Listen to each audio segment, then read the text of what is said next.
En marge des travaux de la 78e session de l'Assemblée mondiale de la santé, le ministre de la Santé burkinabé a pris part à 2 activités parallèles. Il s'agit d'une table ronde ministérielle stratégique et d'un panel. Au cours de ces différentes rencontres, le ministre burkinabé a présenté les réformes et les priorités nationales en matière de santé qui ont produit un impact mesurable. Le reportage de Oumou Sissé.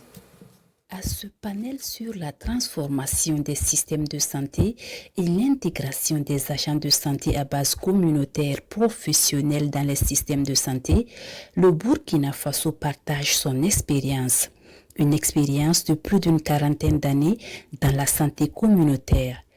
Le pays dispose de plus de 30 000 agents de santé à base communautaire, dont 15 000 ont été recrutés en 2023 et bénéficiaires d'une formation de 3 semaines sur un certain nombre de modules comme la prise en charge intégrée des maladies de l'enfant, les aspects liés à la planification familiale, à l'hygiène et l'assainissement.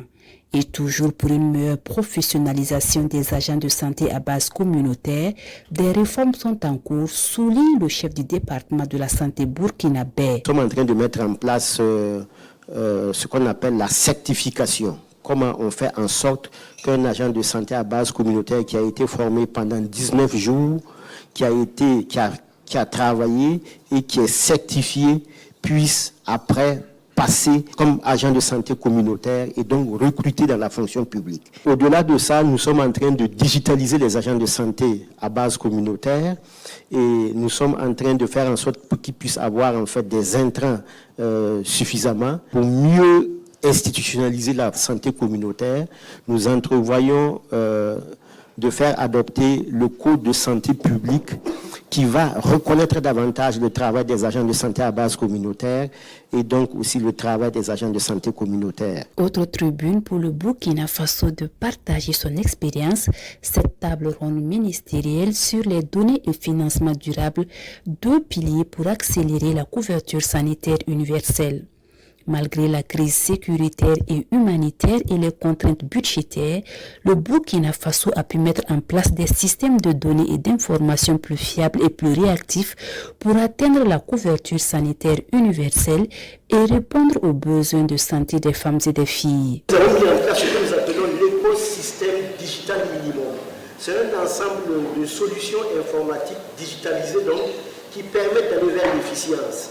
Et en ayant mis ça en œuvre, ça a permis au Burkina de réduire de 17% la facture liée à la gratuité des soins pour les femmes et les enfants de moins de 5 ans. C'est extrêmement important.